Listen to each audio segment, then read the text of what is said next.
والعاقبة للمتقين والصلاة والسلام على سيد الأنبياء والمرسلين وعلى آله وأصحابه الطيبين الطاهرين أما بعد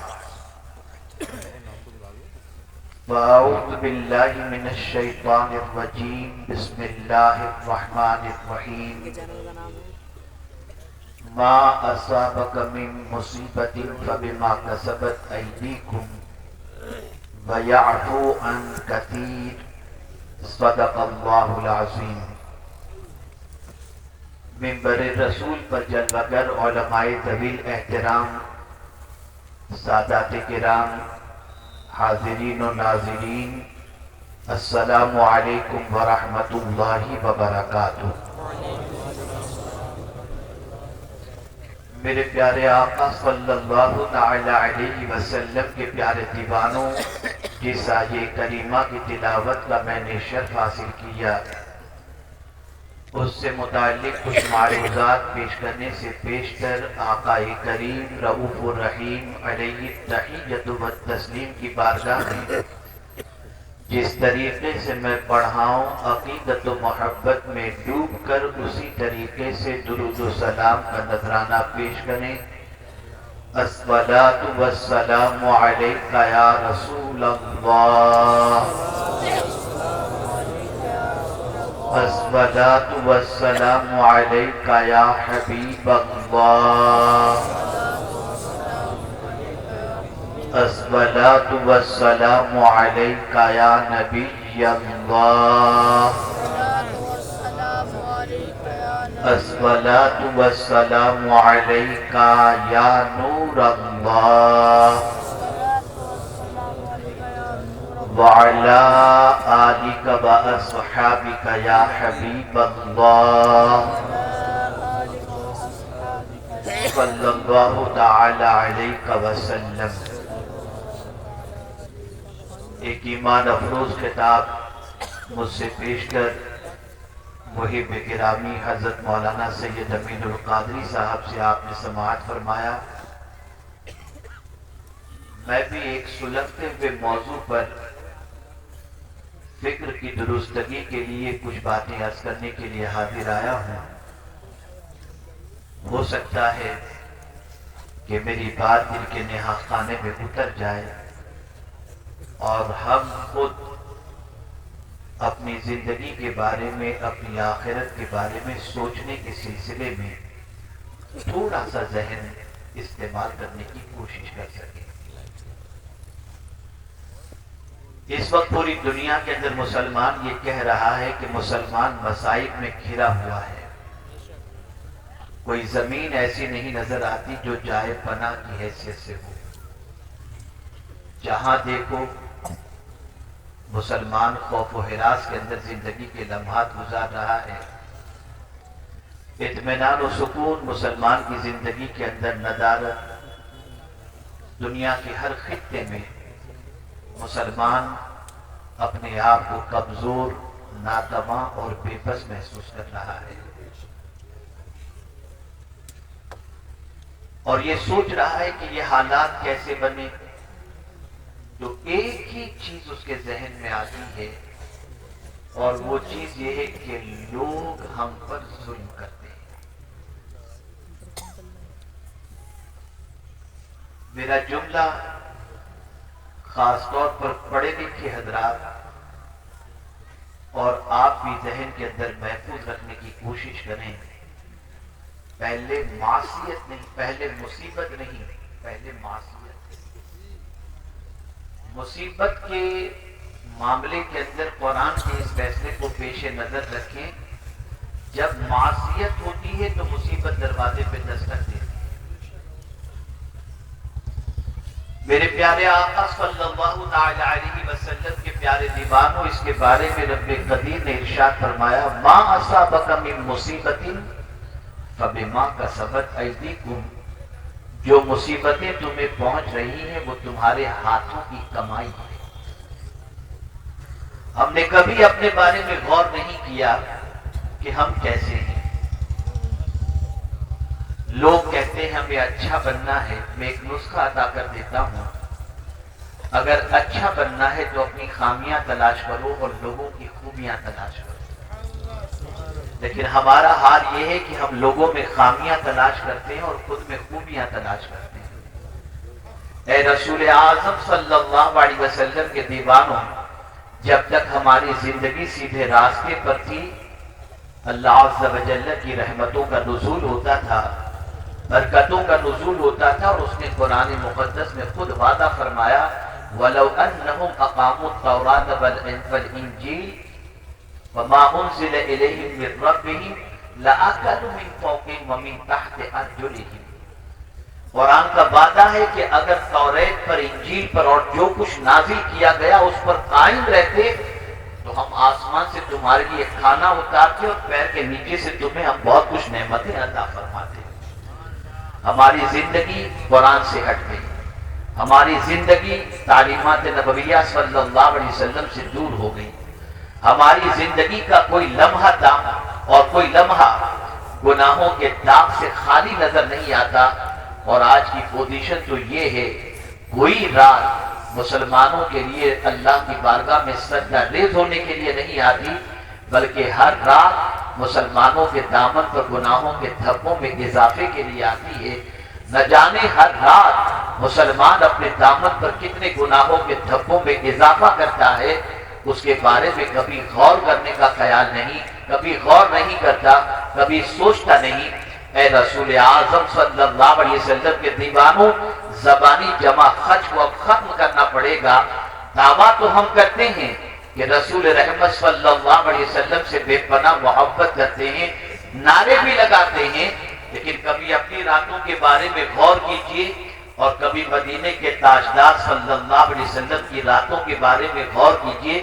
ہماری راتیں گناہوں کے دھبوں میں اضافے کے اندر گزرتی ہیں اور مدینے کے تاجدار کی راتیں ہم سیاہکاروں کے لیے بخشش کی دعاؤں میں گزرتی نظر آتی ہیں.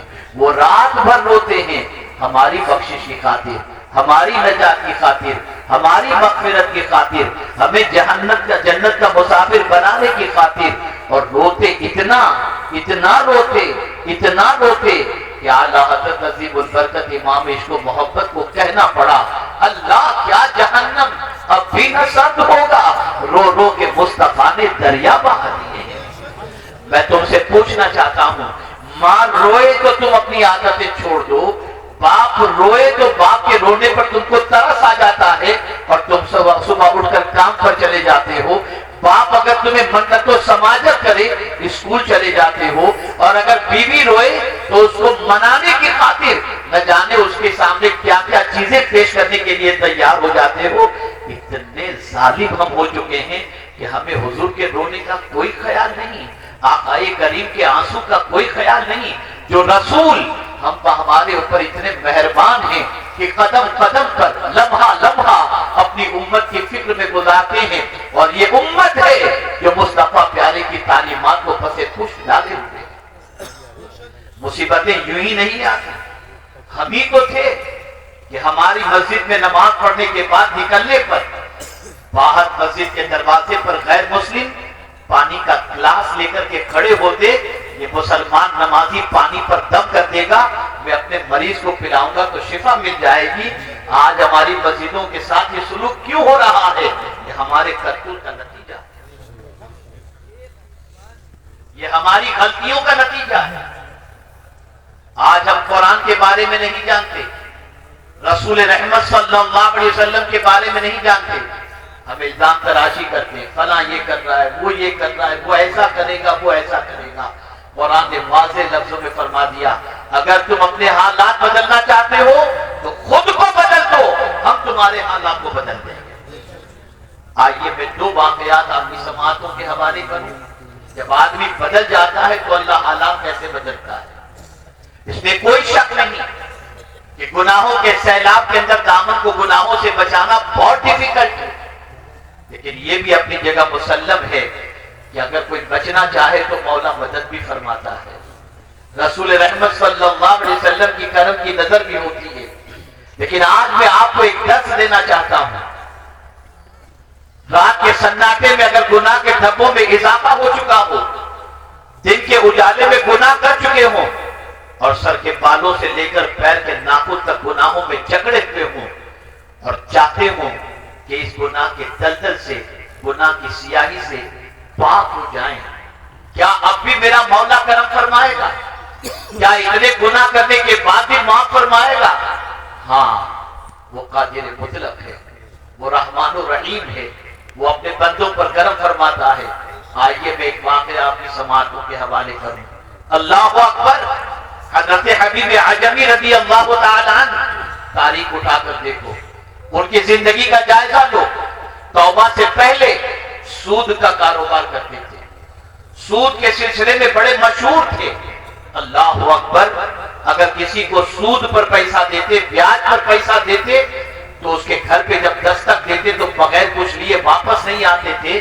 ایک دن ایک شخص کے گھر آپ تشریف لے گئے جس کو آپ نے سود پر پیسہ دیا تھا، دروازے پہ دستک دی، اور اس کے بعد صاحب خانہ کے بارے میں پوچھا گیا تو کہا گھر پر نہیں ہے۔ ان کی بیوی نے کہا میرے شوہر نہیں ہے۔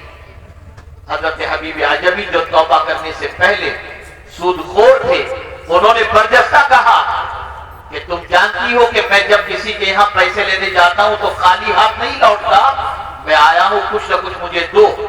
اس کے گھر پہ گوشت موجود تھا، اس نے کہا بس یہی بچوں کے لیے رکھی ہوں، لے جا سکتے ہو۔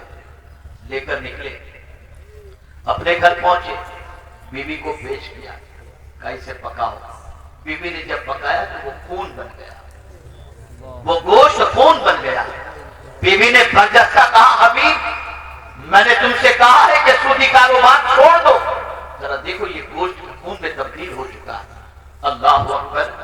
بیوی کے دل سے اس طریقے سے درد کے ساتھ یہ بات نکلی تھی کہ حبیب عجمی کا دل بدل گیا، اور اسی وقت انہوں نے نیت کی کہ میں آج سے سود کے کاروبار سے توبہ کروں گا۔ لیکن آپ ذرا سوچو، نیت کر لی، توبہ کی نیت کر لی، سودی کاروبار چھوڑنے کی نیت کر لی، لیکن اس زمانے کے اندر حضرت حسن بصری رضی اللہ المولا تبارک و تعالی عنہ خطاب فرماتے تھے، ان کی محفلوں کے اندر جانے والوں کا بڑا ہجوم رہتا تھا۔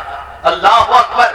حبیب عجمی نے نیت کی کہ میں جا کر کے حضرت حسن بصری کے ہاتھوں پہ توبہ کروں گا۔ گھر سے نکلتے ہیں، راستے میں بچے کھیل رہے تھے، دیکھا حبیب عجمی کو، کنارے پر ہو گئے، اور ایک دوسرے بچے کہہ رہے تھے کنارے ہو جاؤ، اس سود خور کے پیر کی مٹی بھی ہم پر پڑی تو ہم تباہ ہو جائیں گے۔ حبیب عجمی گئے، حضرت حسن بصری توبہ پر خطاب فرما رہے تھے، اور خطاب فرماتے ہوئے حضرت حسن بصری علیہ رحمت و رضوان نے فرمایا اگر سچے دل سے حبیب عجمی بھی توبہ کر لے تو اللہ اس کی توبہ کو قبول فرما لے گا۔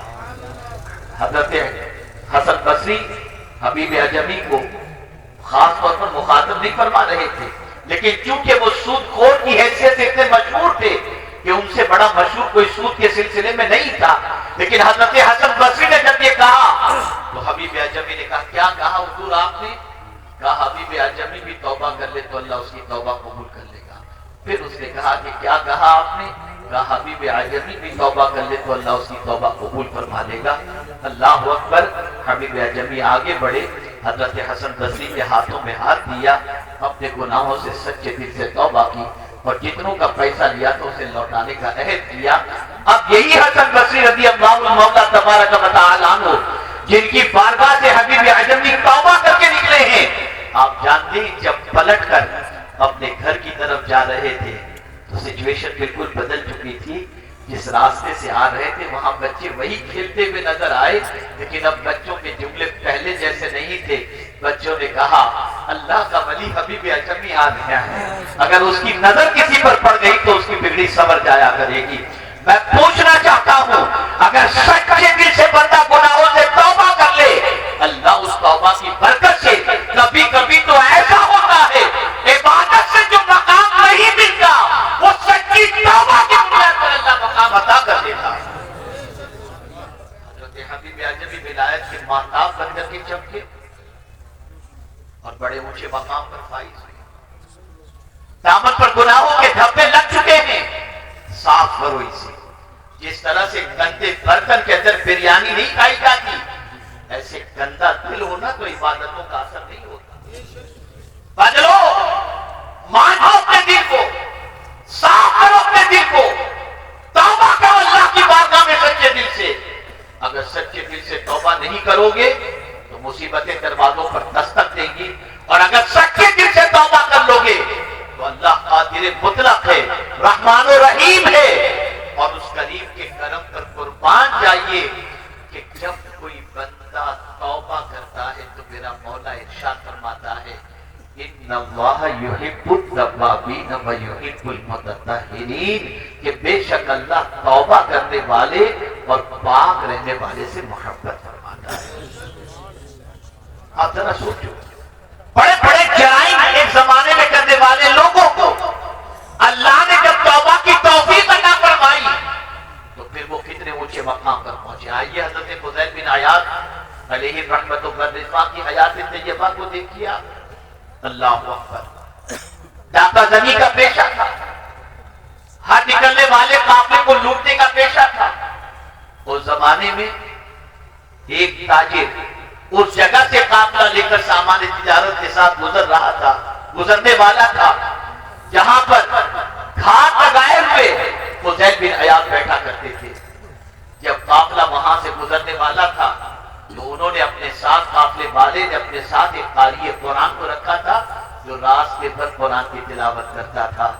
جب فضیل بن عیاض کا اڈا آ گیا اور قافلہ وہاں سے گزرنے والا تھا، قاری قرآن نے تلاوت کی الم یأن للذین آمنوا ان تخشع قلوبهم لذکر اللہ، کیا ایمان والے کے لیے وہ وقت نہیں آیا کہ اللہ سے ڈرے اور اپنے قلب کو اللہ کے ذکر سے منور و مجلہ فرما دے؟ بس یہ آیت کریمہ پڑھنی تھی کہ فضیل بن عیاض کے دل پر اس آیت نے اثر کیا، چیخ اٹھے اور کہا ہاں ایمان والے کے لیے وقت آ گیا کہ وہ اللہ سے ڈرے اور توبہ کرے اور اللہ عز و جل کے ذکر سے اپنے قلب کو منور و مجلہ کرے۔ اسی وقت توبہ کی، اور توبہ کرنے کے بعد فضیل بن عیاض اللہ اکبر جتنوں کا مال لوٹا تھا سب کا مال عطا کر دیا، اور اس کے بعد سیدھے مسجد نبوی شریف کی طرف بڑھے، اور وہاں پہنچنے کے بعد درس حدیث کی محفل کے اندر بیٹھے، اور بیٹھتے بیٹھتے اللہ نے پھر وہ مقام عطا فرمایا کہ حضرت فضیل بن عیاض رضی اللہ المولا تبارک و تعالی عنہ مسجد نبوی کے اندر خود درس حدیث دینے لگ گئے، اور جب ان کے سامنے کوئی لفظ اللہ کہتا تو کام کیا کرتے تھے۔ جب حضرت فضیل بن عیاض علیہ الرحمہ کا وصال ہوا تو دنیا یہ کہنے پر مجبور ہو گئی فضیل اس دنیا سے نہیں گئے، اللہ کا خوف اس دنیا سے چلا۔ ولایت کا مقام حضرت فضیل بن عیاض کو کیسے ملا؟ توبہ کی بنیاد پر۔ مایوسی کے دلدل سے نکلو، اگر آج تک گناہوں کے دلدل کے اندر ڈوبے رہے تو آج اللہ کی بارگاہ میں سچے دل سے توبہ کرو۔ سن لو، مصیبتیں یوں ہی نہیں آتی، گناہوں کی وجہ سے آتی۔ میں ایک ایگزامپل کے ذریعے سمجھاؤں، شاید آپ کی سمجھ میں بات آ جائے۔ ایک انسان پر جب ظلم اور مصیبتوں کے پہاڑ ٹوٹتے ہیں تو وہ انسان کہتا ہے پتہ نہیں کون سا گناہ مجھ سے ہو گیا تھا جس کی سزا مل گئی۔ اس وقت گناہ کو یاد کرتا ہے۔ اس لیے یاد رکھو، آج اپنے گناہوں کو یاد کرو۔ اور جانتے ہو یہ کون سا مہینہ ہے؟ یہ شعبان المعظم، اور اس مہینے کے بارے میں حضور فرماتے ہیں شعبان المطہر، شعبان پاک کرنے والا مہینہ ہے۔ اس ماہ مبارک میں سچے دل سے اگر توبہ کوئی کر لے تو اللہ اس کے گناہوں کو معاف فرما دیا کرتا ہے، گناہوں سے پاک کر دیا کرتا ہے۔ مجھے حیرت ہوتی ہے اے رسول اعظم صلی اللہ علیہ وسلم کے دیوانوں، مسلمان توبہ کرنے کے لیے بھی تیار نہیں، مصیبتیں دیکھ کر، پریشانیاں دیکھ کر، تکالیف دیکھ کر، زوال کی حالت دیکھ کر آج بھی توبہ کرنے کے لیے تیار نہیں کہ اللہ عز و جل کی بارگاہ میں سچے دل سے توبہ کر کے مولا کو منانے کی کوشش کی جائے۔ نہیں، اسے تو کل بھی معاذ اللہ گناہ کرنا ہے۔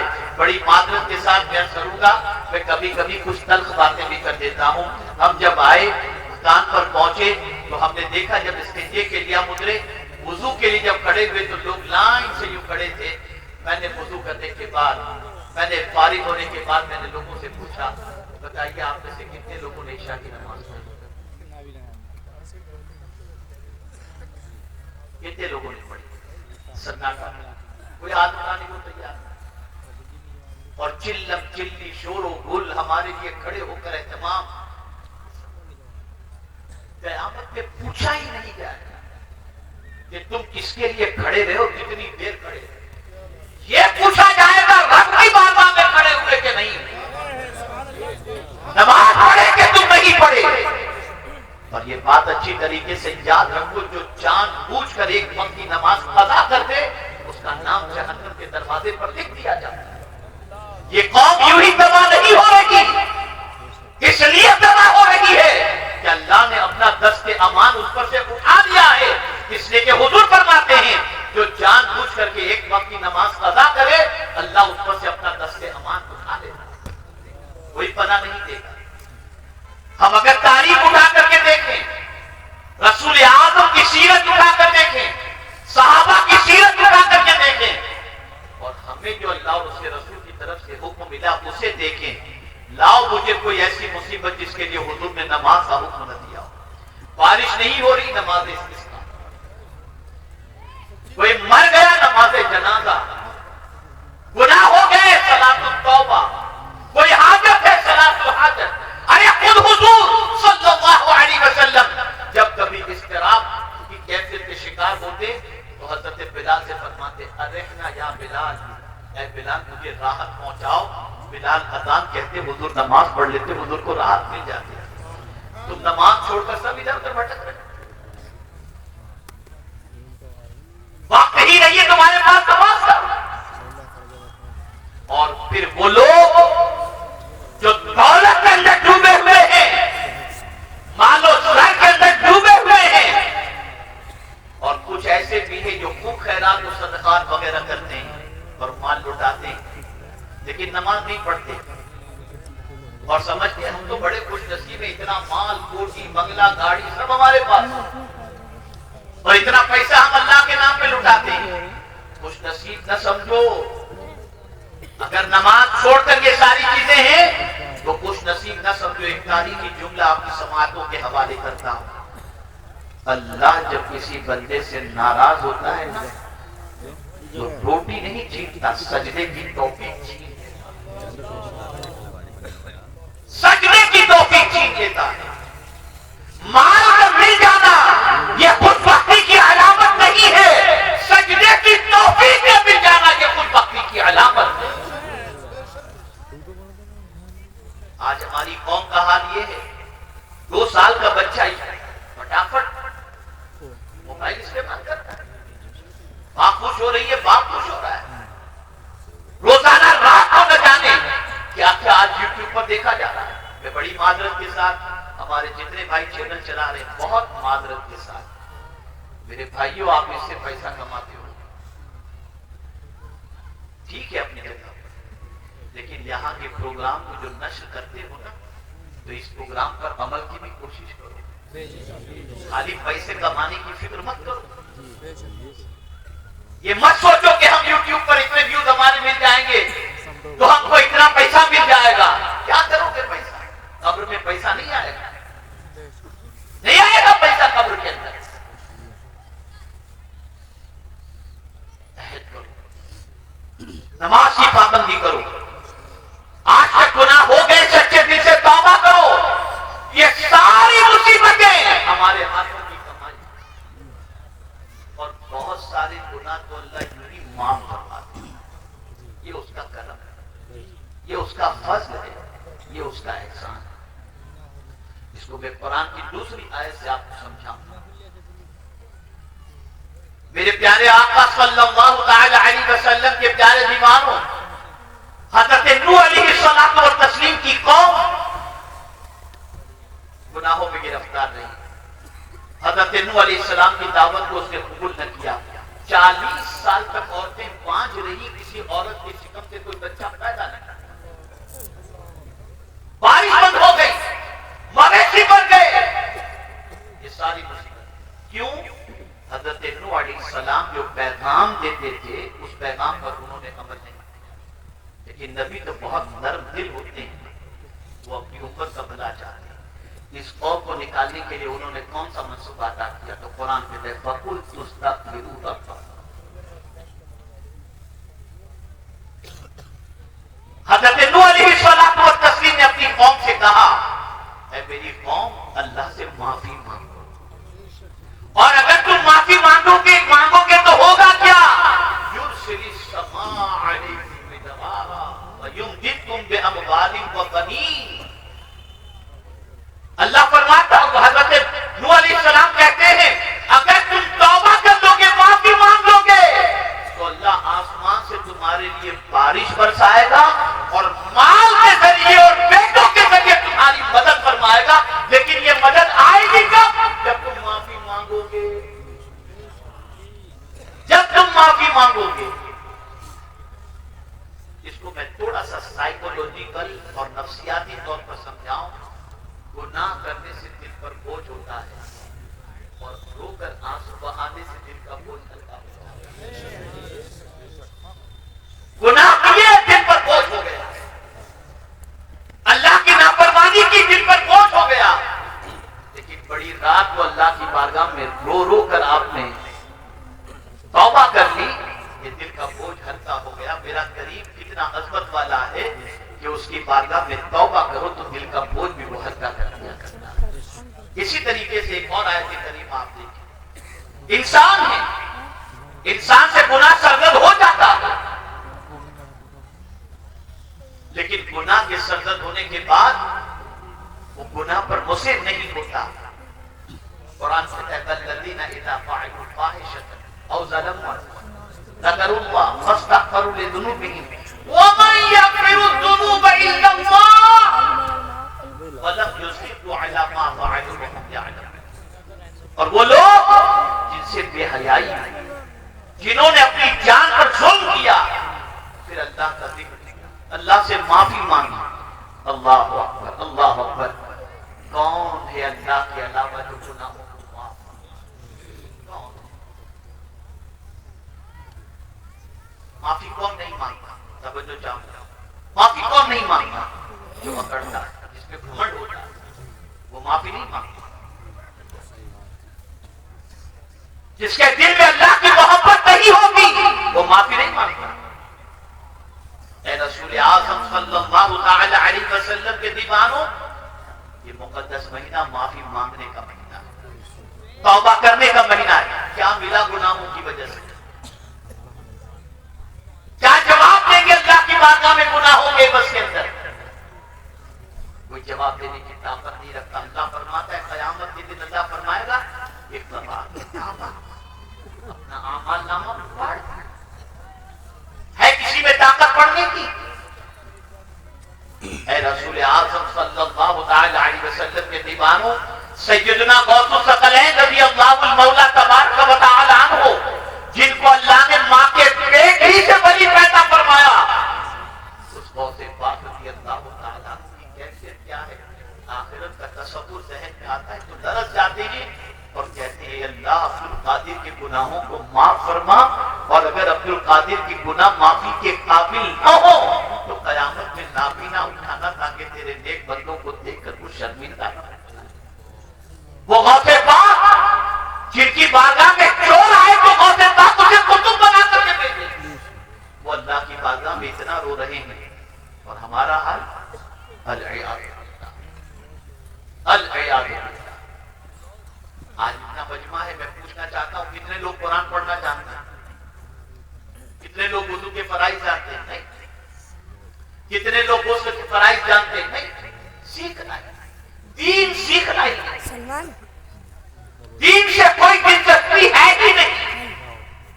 اے رسول اعظم صلی اللہ علیہ وسلم کے دیوانوں، ہوش کے نام، یہ مصیبتیں جو ہمارے دروازوں پر دستک دے رہی ہیں نا، یہ ہمارے ہاتھوں کی کمائی ہے، ہمارے ہاتھوں کی کمائی. حضرت عبداللہ ابن مبارک رضی اللہ تعالیٰ عنہ فرماتے ہیں بدن میں سستی، رزق میں تنگی اور جسم میں بیماری، جب یہ تین چیزیں پیدا ہو جاتی ہیں تو میں سمجھتا ہوں اور مجھے فوراً احساس ہو جاتا ہے کہ میری زبان سے اللہ کا کوئی ناپسند جملہ نکل گیا ہے جس کی وجہ سے اس مصیبت میں گرفتار ہوں۔ ابھی سید صاحب عالم الغیب کے بارے میں اور عالم کے مسئلے کے بارے میں بتا رہے تھے۔ آپ ذرا سوچو، اللہ کے برگزیدہ بندوں کے دل و دماغ کے اندر آخرت کی فکر کتنی تھی۔ ایک بزرگ بڑی اچھی طریقے سے کپڑا بنتے ہیں اور ان کے دماغ کے اندر یہ چیز ہوتی ہے کہ میں نے بڑی اچھی طریقے سے کپڑا تیار کیا ہے، شہر کے بڑے بزنس مین کو میں جب یہ کپڑا دکھاؤں گا تو اس سے اچھی قیمت وصول کروں گا۔ اس نیت سے بڑے احتیاط کے ساتھ انہوں نے اچھا کپڑا تیار کیا۔ جب لے کر کے اس بڑے کاروباری کے پاس پہنچے تو اس کاروباری نے جب کپڑا دیکھا کہا یہ رنگ میچ نہیں کھاتا، یہ دھاگا یہاں نہیں ہونا چاہیے، نہ جانے کتنے عیب اس نے نکالنے شروع کیے۔ بزرگ کی آنکھوں سے آنسو نکلنے شروع ہو گئے، بزرگ کی آنکھ سے آنسو نکلنے شروع ہو گئے۔ تو پھر جو ہے اس کاروباری شخص نے کہا بزرگ سے کہ بابا آپ گھبرائیں نہیں، میں آپ کا کپڑا خرید لوں گا، رو کیوں رہے ہیں؟ اب جواب بزرگ فرماتے ہیں میں اس لیے نہیں رو رہا کہ تو میرا کپڑا خریدے گا کہ نہیں خریدے گا، میں تجھ سے اس لیے رو رہا ہوں بڑی محنت سے میں نے کپڑا تیار کیا تھا،